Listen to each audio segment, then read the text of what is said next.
This is a computer simulation of the Delta III rocket prototype. This rocket is supposed to compete within the space race between ourselves, the Daily Knot, the Owl Knot and the Solar Empire.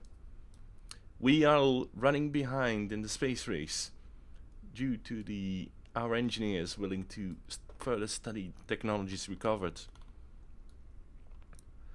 They believe that this rocket can do the first and second mission in the same go. The only problem so far is learning its flight aspect, which is quite difficult. Therefore, this is a computer simulation and not part of the official space race.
As the simulation shows, we are now at an altitude of 72 kilometers.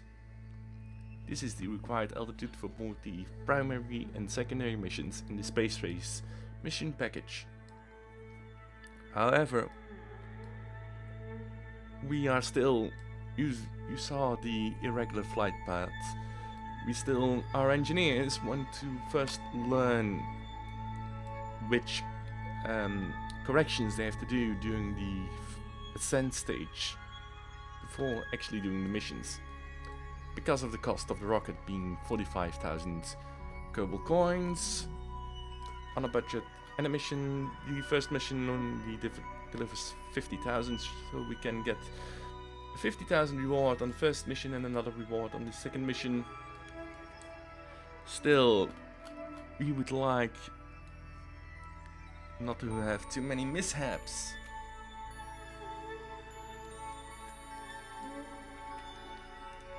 We are going to end the probe's life because we are now concerned with another section of the spacecraft, namely the rocket.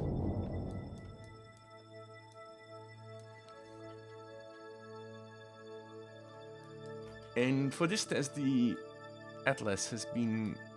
No, not the Atlas. The Delta III rocket has been foreseen with a radio, an RTM, or an RTG. Oh, it is an RTG-M.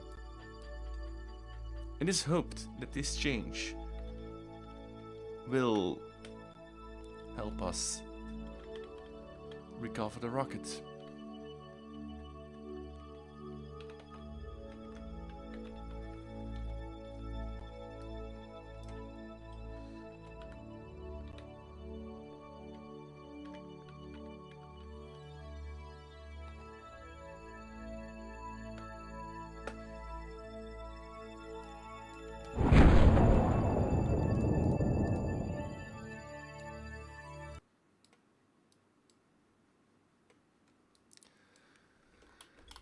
So, now that we're in free flight or free fall, let's have a look at our rocket design and the different rocket designs the other guys did. So here we have procedural fairings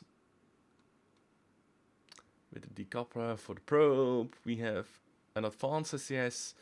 We've got the RTM. We've got solid fuel. No, we've got monopropellant for our reaction systems. We've got quite a bit amount of monopropellant. And because we don't have liquid fuel yet, we're using turbojet technology, which we got from the space planes, in order to get it first to the altitude and speed. Because from what we've seen, the solid boost can't get to the optimal speed on its own. So it's just a matter of learning when to deploy when to switch off the turbo jets and to engage the RCS. Okay, so parachutes has been deployed. We are decelerating. Our biggest problem now is, will the craft survive? Can't turn the engines off, there is no toggle engine command, we're just... Here come the mic effects. There's this just a shutdown command, because we could accidentally engage the turbo... I've decided to do this today because I could accidentally engage the turbojets after the limit. So the first action deploys the satellites and engages all the scientific equipment on the probe on top, and the second action shuts down the turbojet engines.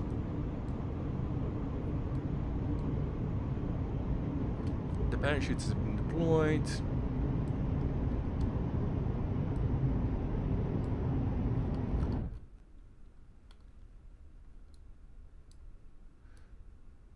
There's a total of 7 parachutes.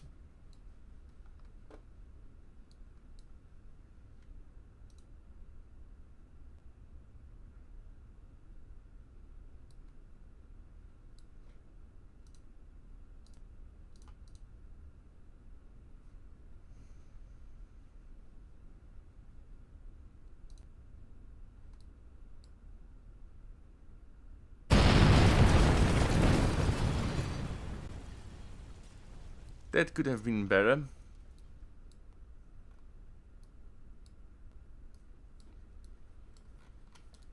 Okay, so what failed?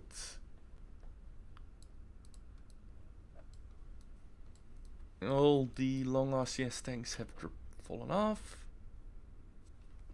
Let's see, end the flight. Yes, I want. Okay, so what we could do, but I don't like to do that because it's costs. Okay, where are they? Here.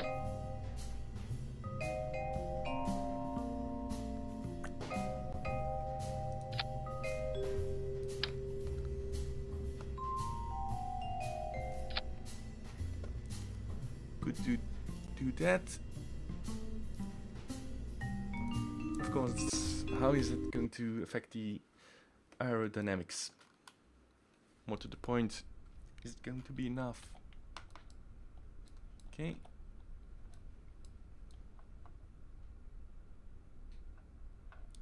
No, it's not going to be enough.